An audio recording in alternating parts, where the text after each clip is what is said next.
back to the Williston Campus Life Podcast. I'm one of your hosts, Canvas Sanders, and with me is Daryn, Pederson. We are excited about doing this and excited about what might be coming out of as we, search into some topics that are very real to life. Like today, we're going to be talking about loneliness, for example, and next week we'll talk about anger, and the following week fear, and all of these different things that affect our lives. And so we just kind of want to talk about how they do affect our lives and maybe what God might have to say about those things. So today's loneliness.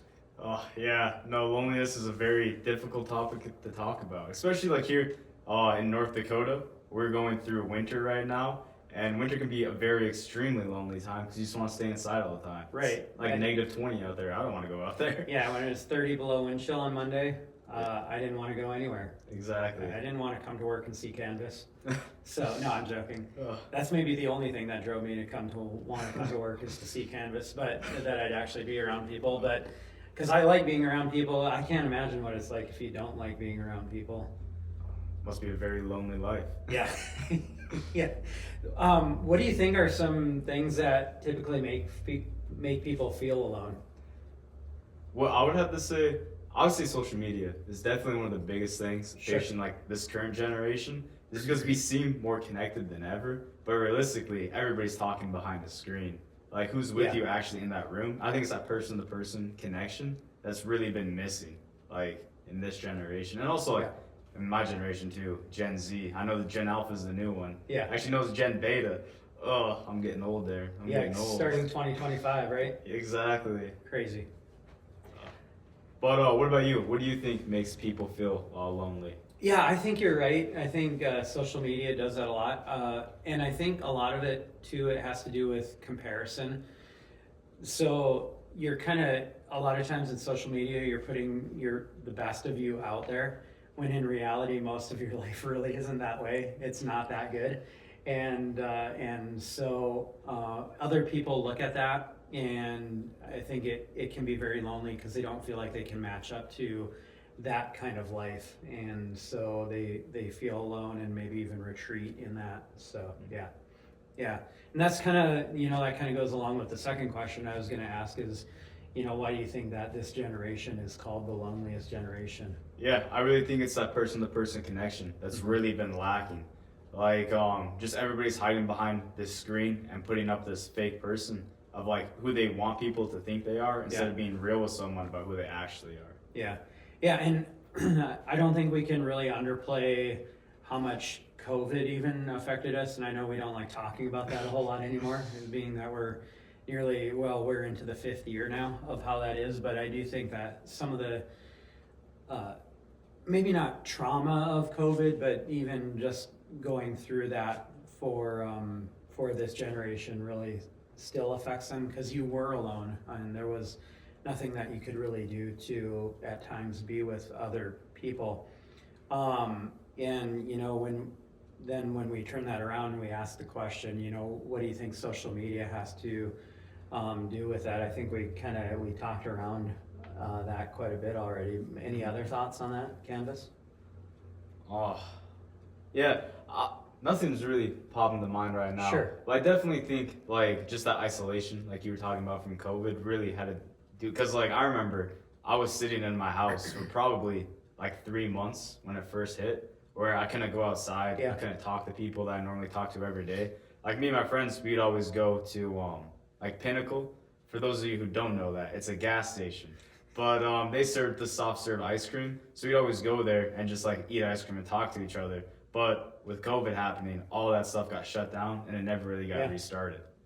Yeah. You were still in high school during COVID? Yeah, it was my senior year. Your senior year. I left for spring break and never came back. It was wild. Crazy. Yeah, that's a stinky way to end. Yeah. I remember trying to do stuff with seniors. So I worked with youth in Tioga when Canvas was a senior in high school, and it was tough, and it was tough on them. It was a stinky way to end because there's no real graduation, and it was kind of wild. But Has there been a time where you felt lonely or alone? I think the loneliness I've probably ever felt. For those of you who don't know a lot about me, I have a bunch of siblings. Like I have 18 if you count them all, which wild number. 18. I know. Yeah, we could literally play 9-man football against each other. We could play basketball with subs. We can play baseball. There's a lot of great sports. I was planning on doing that with my wedding, but unfortunately, I got married in winter, so we couldn't do any of that stuff. Ugh. Just snowball fights. Just snowball fights, exactly.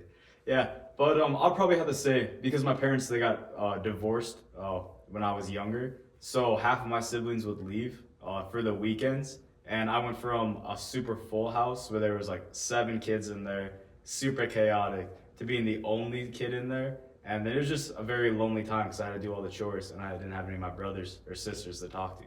So that's probably, like thinking back from my childhood, it's probably one of my loneliest moments was those weekends. Yeah, that's crazy.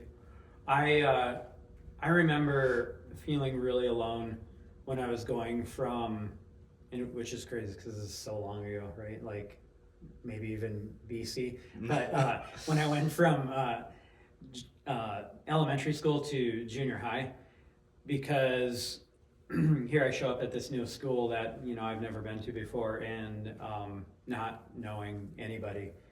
In those first couple of days, just feeling kind of alone, not sure what to do, definitely out of my element, and eventually made some friends, but it just felt very, very alone. Yeah. So what did you do when you felt alone? Like, what did you do to cope with those feelings? I don't really remember, to be honest, because it was so long ago. I do know though, now or more recently, when I feel alone, a lot of times, what I'll do is I'll try to intentionally then just be around people or be in environments where I can be around people, especially people that I know, when I feel alone. And, honestly, knowing that Jesus is there by his Holy Spirit, that helps me a lot, so. Amen. That's what I'm saying. Yeah, no, what do I have to say? Like, definitely when I was a kid, like, going through that, I just hopped on video games and then just kind of lost myself playing that. But, like, more recently, like how Daryn was talking about, like, a little bit ago, definitely just, like, lifting up those feelings to Jesus, but also, like, just realizing that I'm not really alone because God's always with me. But speaking of being alone, did you know that even Jesus felt alone at times? Yeah, it's crazy. Not only did Jesus feel alone while he was kind of just living life, but at the end of his life, during literally the worst moments of his life, right at the end of his life, like everybody abandoned him, like totally alone. Yeah, I can't even imagine that. Like your closest friends, the people you've been doing life with for the past 3.5 years, 3 years, like they left you because they feared so much for their own lives that they just left you at your darkest hour. I can't even imagine that pain. Yeah, and even one of his closest disciples, one of the, we would call him one of the inner 3, the 3 closest disciples, Peter, disowned him completely, said, I don't know who he is. And it even says that he cursed and said, I don't know this man. And so, Jesus was very alone in the darkest, most difficult times of his life. So Jesus very much understands being alone. So definitely I feel whenever we are alone, we can definitely lift up these feelings to Jesus because he knows exactly what we're going through.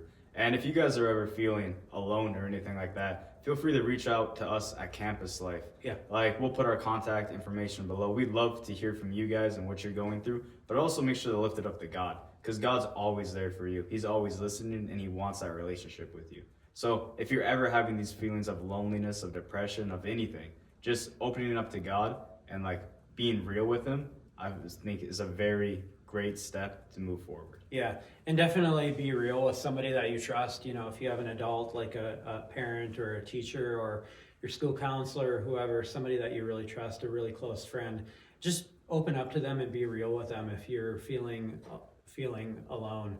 And like Canvas said, you know, if you're not sure who to reach out to, feel free. You can message us on Instagram and just let us know if you're feeling lonely, and we will reach out to you, or have somebody reach out to you for sure that that will maybe help you out of that loneliness. And the other thing that really helps too is when you're if you're feeling alone, is if you find somebody else that that is alone too, that you know is maybe lonely. If you reach out to that person, sometimes that can really help with your own loneliness, just kind of looking beyond yourself a little bit. And so if you notice people around you that are lonely, I would just really encourage you to be the person that makes a difference in their life, because you might be the only person that notices. Mm-hmm. And you never know how much of a difference it's going to make in that person's life too. Yeah. Like just even a simple thing of going up to like, hey, what's your name? It's super cool to meet you. Even that simple interaction can be the difference between making somebody's day really bad and really good. Yeah, so for sure. Yeah. Again, we're just excited to be able to share some things with you about deep issues of life, and maybe what the Bible has to say about that, and how God can help us, and how we can help each other through those things. And so we're excited to be doing this. This is episode 1 of Williston Campus Life Podcast. And so it's great to share with you. Any final thoughts, Canvas? Oh, yeah. No, it's going to be a great road. I'm glad that you guys are coming along for the journey. And also, if you guys have anything that you want us to bring up or us to talk about in this episode or a podcast, make a specific episode for it, feel free to DM us, put it in the comments, and we'll do our best to get at that. Yeah, sounds good. Have a great day, guys. Yeah, Thanks. See you guys later.